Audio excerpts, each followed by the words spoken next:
Olá, bem-vindos todas e todos. Mais um programa da ABI Ambiental, com a alegria imensa de ter hoje aqui a Paula Saldanha. Paula, que prazer ter você aqui com a gente. É um prazer, é um grande prazer conversar com vocês. É a troca, né, que é necessária, tão necessária.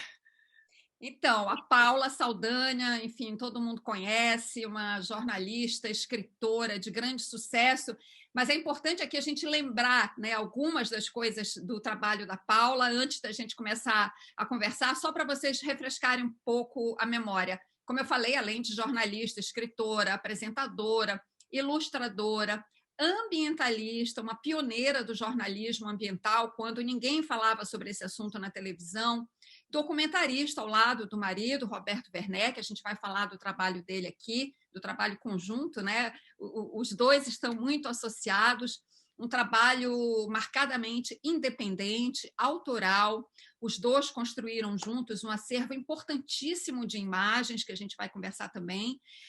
Produziram reportagens de valor científico, como a expedição à nascente do Amazonas.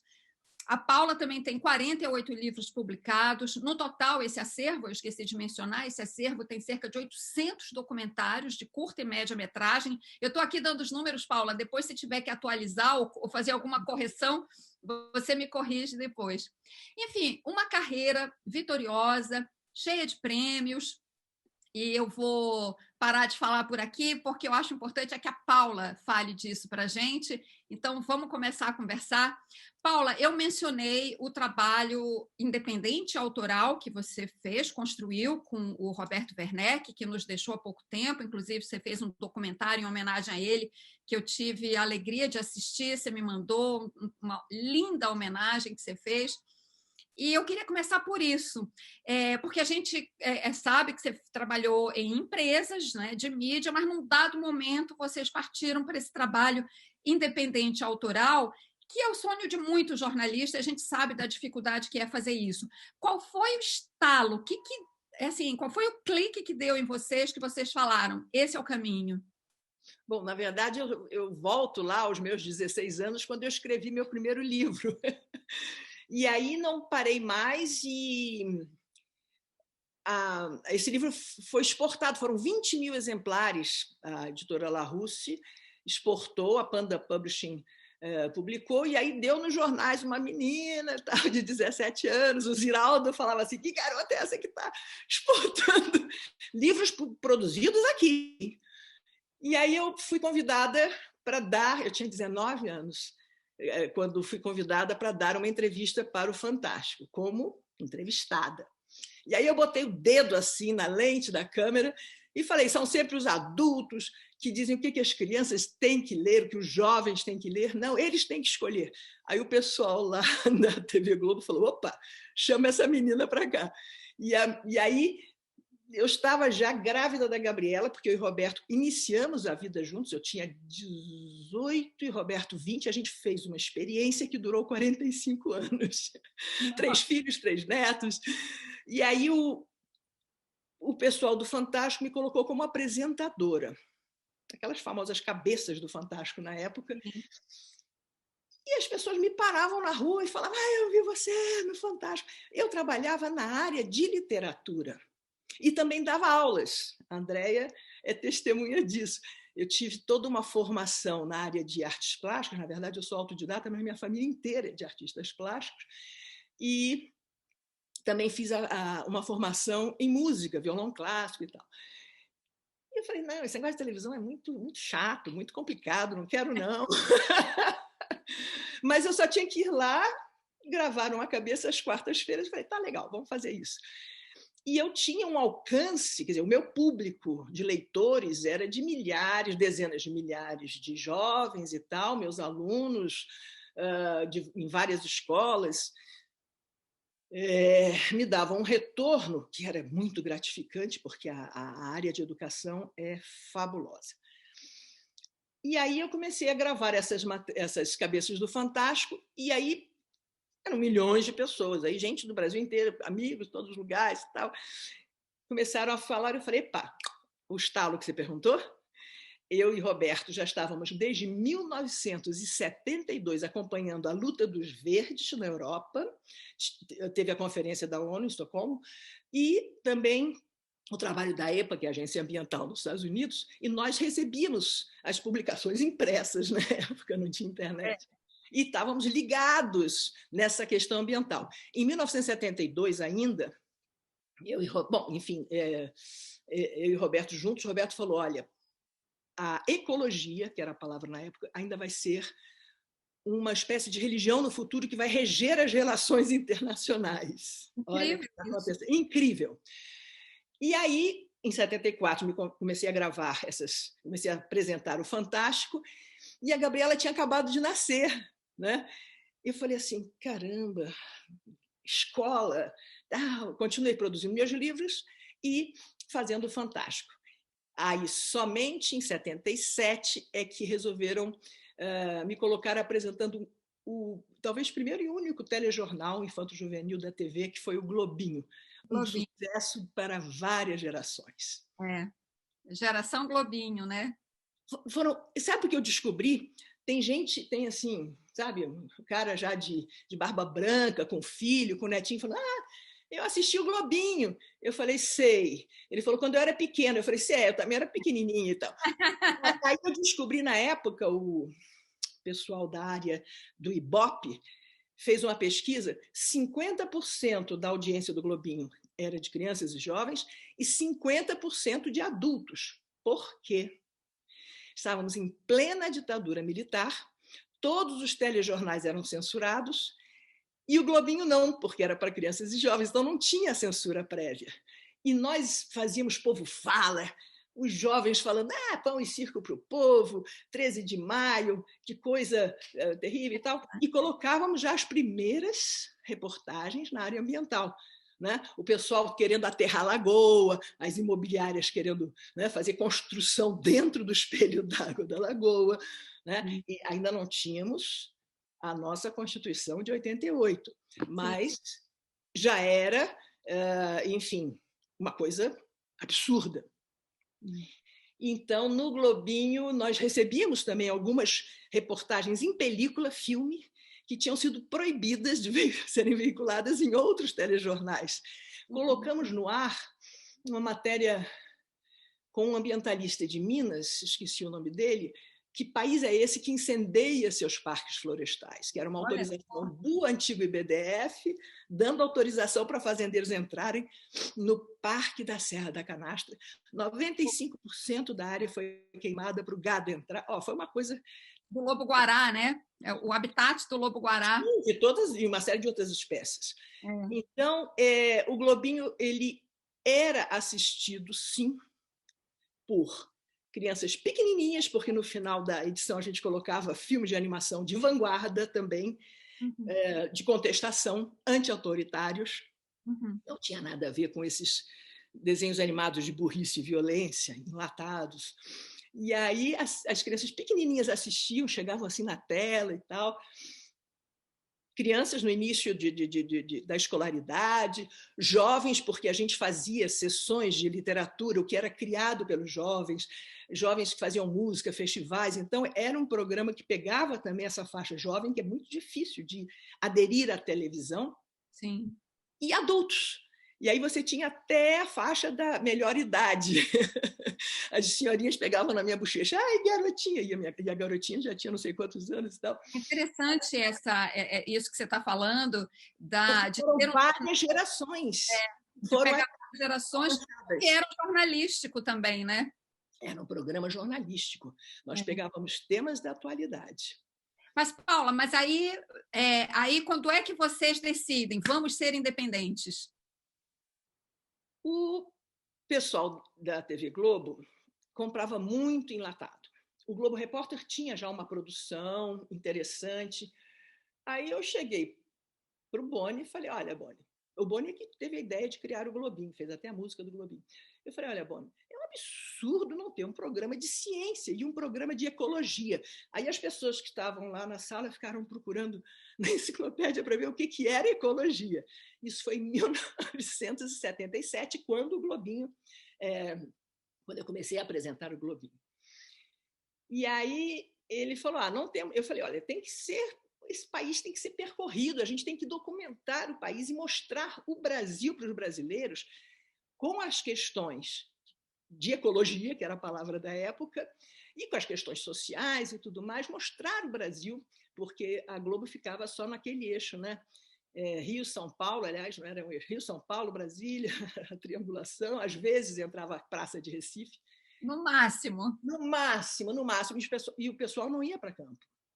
Aí o Boni disse, olha, nós não temos condição, só se vocês fizerem de forma independente. Aí eu falei, caramba, de forma independente, não existia equipamentos eram as câmeras de 16 milímetros, que eu já conhecia na Europa, a gente visitando as TVs europeias, o pessoal produzia tudo em 16 milímetros, jornalismo era produzido em película. Eu falei, Roberto, vamos lá. Viajamos, compramos nossa primeira câmera, um gravador Nagra com cristal, gastamos tubos e trouxemos os primeiros equipamentos. E quando a gente disparava a câmera, disparava o áudio do Nagra, e aí já tínhamos uma outra câmerazinha menor, e aí uma câmera ficava num helicóptero, outra câmera numa canoa, tudo sincronizado. Quando a gente ofereceu esse material para a Globo, tinha uma linguagem diferente, que era a linguagem de cinema. O Roberto ficava horas esperando aquela luz do pôr do sol, porque nós não éramos uma equipe que tinha que voltar para o aeroporto e tal. Então a gente ficava. Aí ele ficava esperando os animais virem a favor do vento. Ele nunca filmava contra o vento, senão os animais sentiam o cheiro dele. Então a gente tem imagens assim espetaculares. O pessoal falou: uau! E Paula, essa primeira reportagem independente, onde foi? Mas nós começamos a produzir, aí é que está, com esses primeiros equipamentos, experimentalmente, porque o Roberto era biólogo. Nós começamos a produzir na Fiocruz, na Fundação Oswaldo Cruz. Roberto ia para lá passar madrugadas inteiras para fazer, através da lupa e microscópio, a eclosão do miracídio, para poder explicar, por exemplo, as doenças tropicais, esquistossomose, por exemplo. E aí viajávamos o Brasil todo mostrando os focos e tal. Então, tinha filmagem submarina, sim, compramos blimp submarino, imagem através de microscópio e tal, e começamos a fazer algumas experiências para o Globinho. E criamos a primeira série independente, que se chamou Crianças de Todo o Brasil. Eu amo essa série. Como vivem, o que pensam, como brincam e o que pretendem fazer crianças do Brasil inteiro. Então, nós fizemos os carvoeiros de Minas Gerais, crianças que trabalhavam naquelas casas de cômodo do Pelourinho, sapateiros, crianças do Mercado Ver o Peso, em Belém. As crianças trabalhadoras, né? Trabalhadoras. Tem um menino do lado do Pelourinho, eu estava no outro dia vendo no nosso acervo, ele falando, eu perguntei, e você, quando ficar maior, o que você quer ser? Eu quero ser doutor e sapateiro. Então, essa série foi um sucesso, porque mostrou um outro Brasil. E o programa sempre foi muito engajado. Então, a gente mostrava o absurdo daquelas crianças, por exemplo, lá da região de Minas, dos fornos de carvão, que não podiam trabalhar porque elas tinham que cedinho, aí tem a imagem assim da fumaça, as crianças colocando lenha nos fornos, elas não podiam trabalhar. Ou não podiam estudar porque estavam trabalhando. Então, a gente denunciava também. As desigualdades, Paula, já estavam na pauta, né? Estavam na pauta. E aí nós apresentamos os primeiros documentários produzidos, Mundo Microscópio das Águas, com filmagens lindas, a gente fazia mergulhos em Arraial do Cabo e tal, e através do microscópio tinha... as lagoas estão desaparecendo. Quando a gente mostrou os primeiros documentários, ainda um roteiro, enfim, mas fragmentos de película que eram telecinados para poder fazer a proposta, o pessoal falou, vamos lá. A série eu propus que se chamasse Brasil Pesquisa, e aí o Boni falou, não, vai ser Globinho Repórter, que foi o primeiro programa de meio ambiente da TV brasileira. Março foi a primeira exibição dos nossos documentários independentes, foi um contrato que nós fechamos com a Globo, e o nome ficou sendo Globinho Repórter. Março de 1979.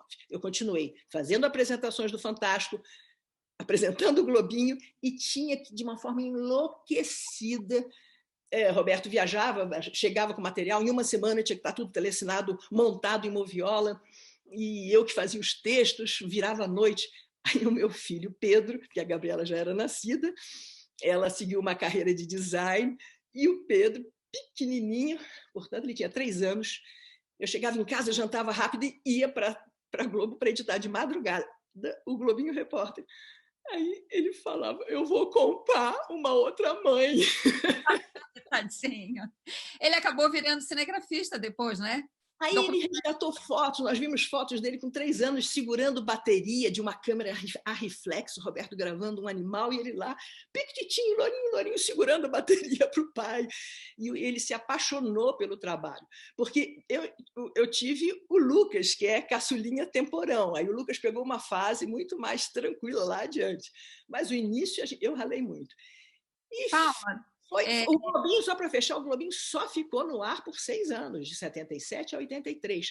Mas até hoje foi o que mais marcou minha imagem na Globo. E marcou uma geração, é verdade. Mas isso é a consistência do trabalho, né? É a consistência. Paula, eu sei que, bom, vocês têm esse acervo de documentários incrível. Eu assisti vários, enfim, acompanho a tua carreira, e sei que vocês viajaram o Brasil inteiro. Mas no texto do documentário de homenagem ao Roberto Werneck, fala da paixão em especial de vocês dois pela Amazônia. Eu queria saber como é que foi essa paixão, a primeira viagem, o que levou vocês à Amazônia pela primeira vez, as dificuldades, que a gente sabe da dificuldade de trabalhar na Amazônia, enfim. Conta a história dessa paixão. Olha, em primeiro lugar, nós planejando, Roberto com o cachimbo sempre dele, fumando cachimbo, e nós planejando, né, os documentários, vendo as pautas, as regiões. Quando a gente entrou no mapa dos biomas e o que é até hoje, o que é no mapa político, a Amazônia Legal brasileira, ela ocupa 62% da área do país. Então todo mundo fala assim: Paulo, você já foi para a Amazônia? Eu pergunto, qual das Amazônias? Qual delas? Inclusive, nos 9 estados da Amazônia Legal, tem diferentes Amazônias. Dentro do bioma amazônico, tem ecossistemas totalmente diferentes, né? Aí, bobeou, dançou, como a gente estava documentando o Brasil inteiro, a gente ia parar numa região que fazia parte da Amazônia Legal. Mas o primeiro documentário ficou pronto e editado e montado, né, porque era película, em 1979. Chamava-se A Amazônia é Nossa. E foi proibido o título, inclusive na divulgação para a imprensa, porque na época as multinacionais estavam entrando na Amazônia, o governo militar da época, da ditadura, estava sendo conivente com a entrega do país, coisa que nós estamos assistindo num momento mais recente de nossa história, infelizmente. Então, foi proibido o título e alguns trechos, porque aí era uma... Esse era para o Globinho ou já era para o Fantástico? Globinho Repórter. Em 1979, em março, estreou o Globinho Repórter com doenças tropicais. 7 minutos do programa foram censurados porque os pesquisadores da Fundação Oswaldo Cruz falavam que as doenças tropicais estavam associadas à miséria. Aí a Globo me chamou, eu tive que regravar às pressas, porque tinha que tirar, porque estava tendencioso. Eu falei, gente, a Fundação Oswaldo Cruz é do governo federal, eu estou ouvindo os dois lados, só que... Bom, enfim, 7 minutos foram censurados, era uma censura prévia do Globinho Repórter, que passava aos sábados ao meio-dia, antes de entrar a programação jornalística. 12h30, uma coisa assim. E aí depois fizemos Lagoas do Rio Doce, as lagoas estão desaparecendo, o mundo microscópico das águas, e aí fizemos A Amazônia é Nossa, eu acho que foi exibida em agosto, na época das queimadas, agosto de 1979. E nesse documentário, nós percorremos várias Amazonas, fizemos parte no Pará, outra parte no Amazonas. Eu acho que nesse primeiro documentário foi praticamente assim, Pará e Amazonas, mas é uma dimensão, né, territorial imensa. E fizemos os primeiros trabalhos com os pesquisadores do INPA, Instituto Nacional de Pesquisa da Amazônia, e uma entrevista com a Enéas Salati, que foi o primeiro cientista a pesquisar o ciclo das águas a evapotranspiração da floresta, os rios voadores. Em 1979, ele deu uma entrevista para a gente. A vocação da Amazônia não é a pata do boi, a vocação da Amazônia é continuar sendo floresta. E é fundamental que toda essa umidade, esse vapor d'água dos rios voadores, ele continue descendo pelo continente, porque senão o abastecimento d'água das grandes cidades, bom, isso ele não falou, mas a gente já explicava, ia entrar em colapso, como entrou em São Paulo. Tudo, né? Isso em 1979. Incrível. Incrível.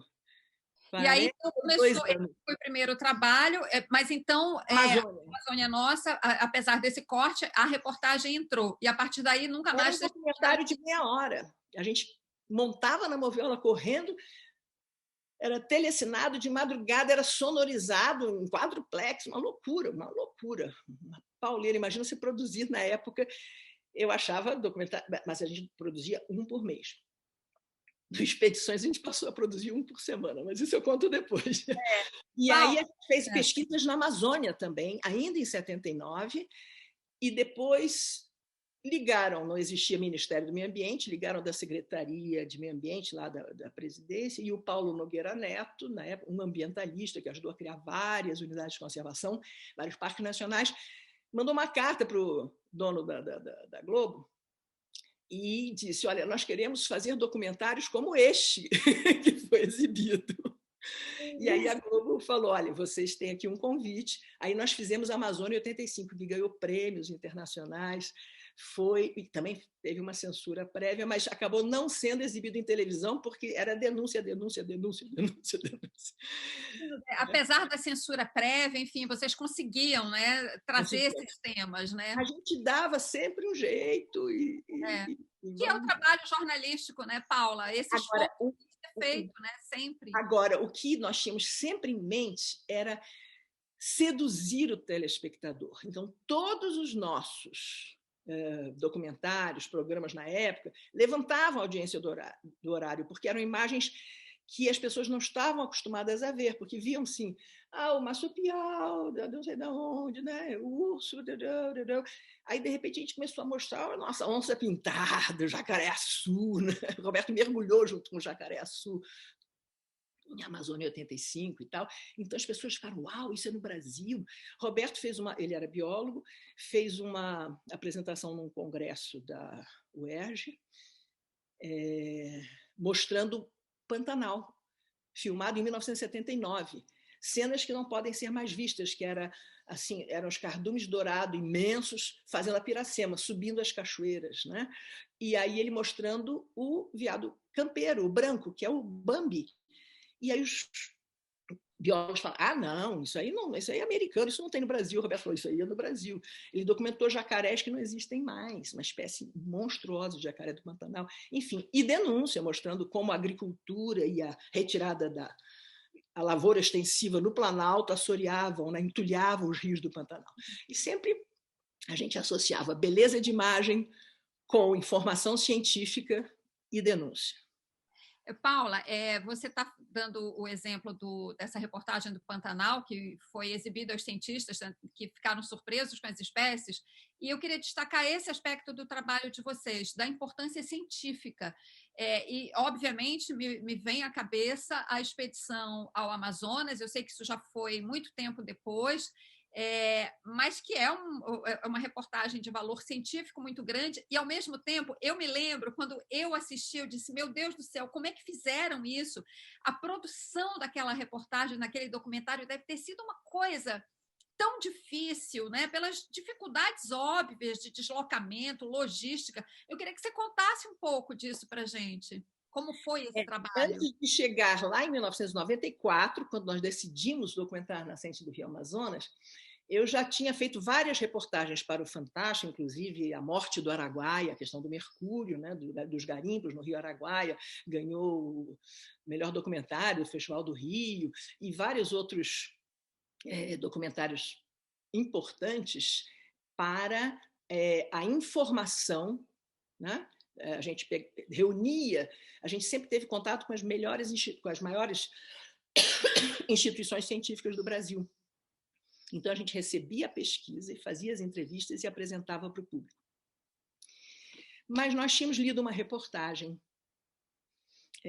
da revista americana Horizon, Horizontes, enfim, de um casal que tinha subido o rio Caiali para mostrar que era o principal tributário do rio Amazonas e sempre consideravam o rio Maranhão, que é um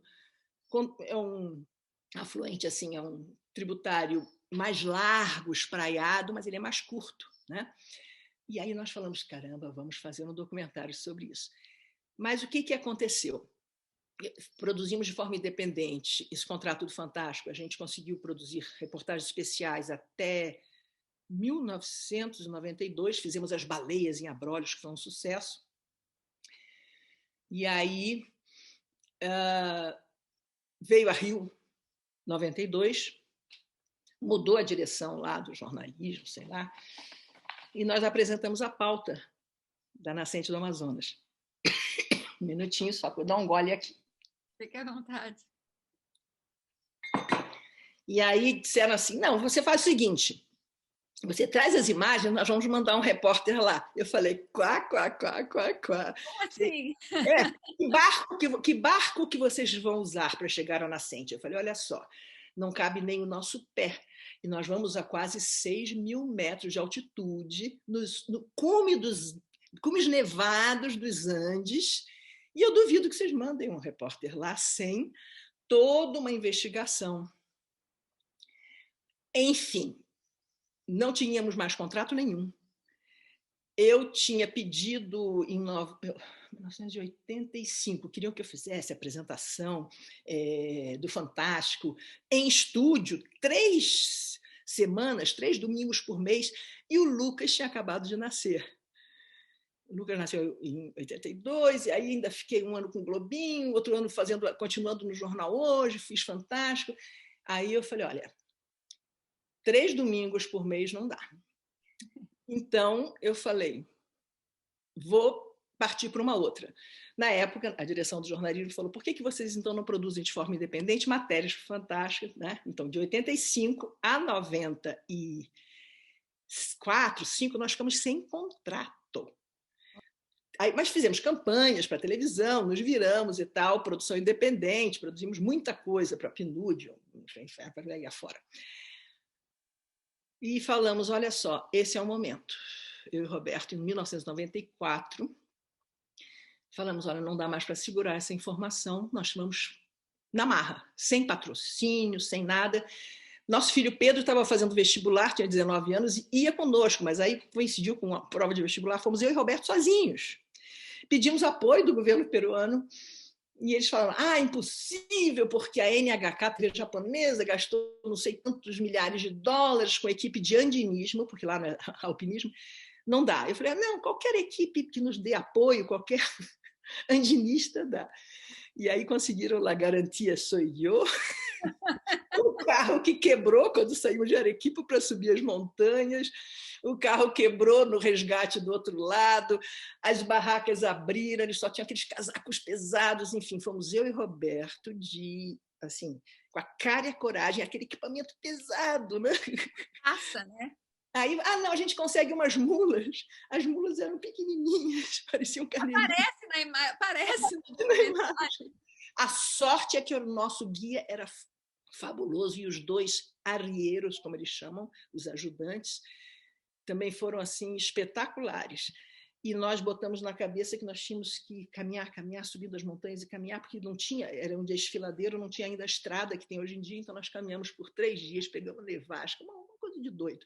Vocês vão ali, a gente vê caminhando devagar, né? Já na reta final, dá para perceber. É como se você tivesse, não tem oxigênio. O Roberto tentava acender o isqueiro, o cachimbo não conseguia, começou a ficar aflito, que não tem oxigênio para acender. A gente, quando chegou a 5.000 metros, que eu acho que é a altura do primeiro acampamento do Himalaia, a partir de 5.000 metros eles chamam de zona da morte, porque o ser humano começa a ter problemas, sorotio, que é o mal da altitude e tal, e fomos caminhando, e cãibra e tal, e a gente saindo do nível do mar, o nosso guia e os outros 2 estavam bem, nasceram a 4.000 metros quase, e fomos com a cabeça direta, vamos direto lá para o paredão da Carroa Santa. A Roberta fez uma imagem por cima, onde tem a região da Laguna McIntyre, mas aí começou uma nevasca violenta. Roberto escorregou nas pedras, quebrou a costela. E eu conto os detalhes depois. Eu acho que eu conto no livro. Aí eu falei, mas onde é que está a garrafinha de oxigênio? Não, não há. Eu falei, bom, então radiocomunicação, vamos entrar em contato. Não, não há. Não há. Aí tá bom, o carro vai nos resgatar lá embaixo, nesse vale. Dobramos a cordilheira. Quando chegamos na altura de uns 4.500 metros, cadê o carro? Tinha quebrado. Isso é uma longa história. E nós chegamos no Brasil, mostramos direto para o IBGE, falamos, vocês vão ter que mudar os mapas, né? Porque vocês indicam o Rio Amazonas, eles inclusive indicavam o Rio Amazonas nascendo em Manaus. Né? E falei, porque o governo peruano já tem um atlas de 1988 que considera a nascente do Rio Amazonas como sendo a nascente do Apurímac, que é o rio sagrado dos Incas, o Apurímac, lá no Nevado Misme, um grande glaciar. Perene, uma nascente perene. É aqui que é a nascente do rio. Você tem uma ideia, na latitude de Brasília, do Titicaca, do lago Titicaca. Aí, né? Aí tem aquele percurso assim, imenso para o norte, depois é que começa o Amazonas que todos sempre conheceram. Paula, e aí o IBGE falou, não, isso não tem importância, não. Eu falei, bom, isso não tem importância para o Instituto Brasileiro Geografia e Estatística, então... E o INPE deu a maior força, Instituto Nacional de Pesquisas Espaciais, foi genial, com imagens de satélite. Continuamos nesse trabalho até uma expedição que nós organizamos em 2007, mas aí já foi com a série Expedições, já foi todo um esquema super bem planejado, e aí foi homologada esta nascente. Por quê? Só o Lawrence McIntyre, que já tinha estado lá, um americano, expedicionário da National Geographic, falou, olha, só vocês brasileiros que podem agora fechar isso. O Peru já considera esse local, então, para ter a homologação, são os países por onde o rio passa, porque a Colômbia é só um pedacinho, né? Vocês é que têm que, juntos, colocar o marco geodésico lá em cima e homologar a nascente.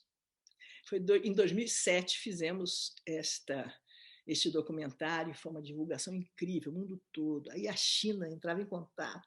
Aí o Die Welt, da Alemanha, falava, não, mas o Amazonas não cresce 1 quilômetro por ano, é 1 metro, você não errou, não. Eu falei, os depósitos lá na Foz do Amazonas crescem 1 quilômetro por ano. Então, enquanto a gente está conversando, ele está ficando cada vez maior do que o Nilo em comprimento. Sim, as pessoas não têm ideia das dimensões. O Amazonas é o rio mais extenso do mundo, né? Graças ao trabalho é um rio novo, e é um rio novo que continua evoluindo. O Nilo tem uma importância fundamental para a humanidade, né? Não é uma questão de ficar comparando o rio aqui. Eu só não quero, como brasileira, como eu aprendi na escola, que o Amazonas é o segundo. Então, as informações científicas têm que ser dadas corretamente. Claro. Agora, Paula, eu queria te mencionar aqui que aquela imagem sua, quando você chega e você bota a mão assim na nascente e abre uma garrafa de champanhe, não é? Vai tudo embora, porque não tem, a pressão lá é mínima, né? Menor a pressão atmosférica, era um champanhe maravilhoso. Mas é incrível, porque assim, com todas essas dificuldades, realmente, vocês terem conseguido chegar lá é uma vitória realmente impressionante. É muito emocionante. A gente passou perrengue, risco, né? Sim.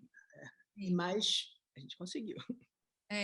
Paula, uma outra coisa que eu queria abordar aqui no trabalho de vocês, que a gente percebe muito claramente, né? Enfim, nas matérias que eu me lembro de ter assistido, e no documentário sobre o Roberto, você menciona isso também. Desde o começo, vocês tiveram uma preocupação social, né? Ou seja, é aquela coisa, o ambiente não está separado do ser humano, é socioambiental, está tudo junto. E nas imagens dos documentários de vocês, isso sempre fica muito presente. Um deles, você vai lembrar, tem uma cena belíssima, numa região de Buritis, algo assim, e o rapaz sobe para colher frutos, algo assim, e ele desce, aí você diz assim, olha como ele desce quase que planando com uma palma, né, da árvore. Planando como paraquedas. É uma cena espetacular. Eu queria que você falasse um pouco desse conteúdo social do trabalho de vocês. Ali, nesse Povo dos Gerais, que foi uma... Aliás, ontem à noite eu estava aqui tomando uma cervejinha com Gabriela e me lembrei desse documentário, mas, enfim, era uma reportagem especial para o Fantástico, foi ao ar em 88, e nós estávamos mostrando que as populações ribeirinhas, que lá eles chamam de brejeiros, porque viviam nos brejos de uma região a oeste do Rio São Francisco, que não é mais Caatinga, é Cerrado, rios de águas cristalinas, geladas, encachoeiradas, que são os únicos alimentadores perenes do Rio São Francisco na região de seca, na época de seca. E aí nós estávamos mostrando que eles viviam hoje ali da mesma forma como o que a gente chama de homem primitivo brasileiro há 11 mil anos. Então, a gente mostrou que tudo dependia dessa árvore da vida que era o buriti, mas essa reportagem mostrava também já a grilagem de terra, de que forma que empresas do Sul e Sudeste, você deve ter visto na reportagem, isso foi ao ar no Fantástico, imagina. Eu acho que porque a direção estava de férias, e aí acabou entrando. Nós falávamos, empresas do Sul pegam recursos da Sudene, aplicam no mercado de capitais, grilam as terras, não desenvolvem projeto algum, e falava, olha aqui, essa placa aqui é de silvicultura, apicultura, sei lá o que mais, e não tem projeto algum, eles desmatam a região e expulsam as populações das suas terras. E aí tinha um povo fala, tinha uma manifestação na cidade correntina. Então, essa pegada social é uma coisa muito séria no nosso trabalho, porque desde o início eu falava, gente, quando uma região é degradada, são as populações menos favorecidas que são jogadas nessas regiões degradadas, né? E suas terras, quer dizer, as terras que essas populações tradicionais ocupam há séculos, estão sendo roubadas, griladas. O pessoal fala grilagem, isso é crime. Grilagem não é que brincadeirinha e tal, não. Estão sendo roubadas. E isso aconteceu no Nordeste, aconteceu na região Centro-Oeste, aconteceu na região Norte. Eu tenho um livro, Gente da Floresta, que mostra exatamente isso, de que forma que o próprio governo da época incentivava a ocupação da Amazônia, aí com recursos da Sudã, superintendência, né?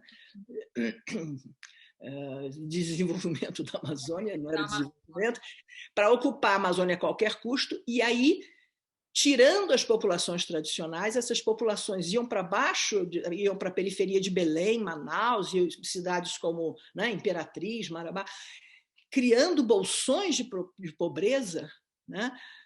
O que eles tinham nas margens do rio, que era proteína, o peixe farto, a horta e tudo mais, a lavoura de mandioca e frutas, nas favelas de periferia eles não tinham mais como comprar. Então, houve um aumento, um inchaço da população urbana na região da Amazônia como um todo, que está sendo criada uma bomba relógio.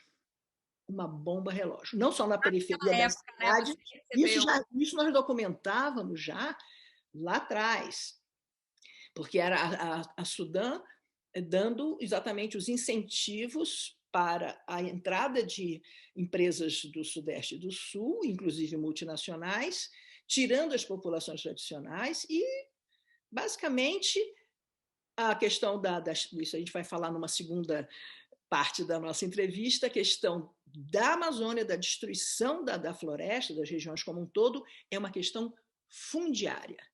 É todo mundo guloso, de olho nas terras. Aí entra a madeireira primeiro, depois faz o pasto para o gado, e depois do gado entra uns grãos, entra soja.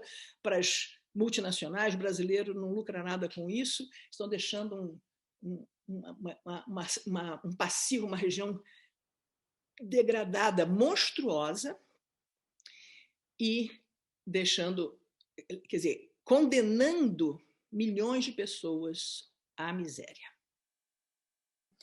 Paula, a gente já está chegando, como você mencionou, ao fim da primeira parte do nosso programa, mas eu não queria encerrar essa primeira parte sem falar no acervo que vocês construíram, que eu diria até, assistindo parte do material que vocês produziram, né, que tem no documentário do Roberto, e vários vídeos na internet, a gente acha muita coisa que vocês fizeram também. Eu diria que vocês sempre tiveram esse olhar, um olhar social e um olhar antropológico. Eu não sei se você concorda com isso, mas eu acho que o trabalho de vocês é marcadamente antropológico, tem esse olhar, né, além da preocupação socioambiental. Bom, é um acervo muito importante, vocês filmaram, né, comunidades há muitos anos, que talvez hoje, se a gente for lá, já seja completamente diferente. Eu queria que você falasse um pouco desse acervo, como é que ele está. A gente sabe que é muito difícil conservar esse material. Como é que está o acervo de vocês? Bom, se fosse nos países chamados de primeiro mundo, nós estaríamos com recursos para, enfim, cuidar desse acervo que foi iniciado em 1977, quando compramos as primeiras câmeras de cinema, antes do contrato com a Globo, para fazer o Globinho Repórter, que aí foi em 1979, e a Globo nos obrigou a criar uma empresa, a RW Cine, Roberto Werneck Produções Cinematográficas Limitada. Né? Então, na verdade, o acervo tem 40 e... faz as contas aí, 77, 40... mais de 40 anos. Pouco mais 77, desde daqui, 44 anos. 44 anos, isso. E nós percebemos que nós, quando começamos a documentação, crianças de todo o Brasil, por exemplo, tem regiões que estão completamente diferentes hoje em dia e manifestações culturais que nem existem mais, né?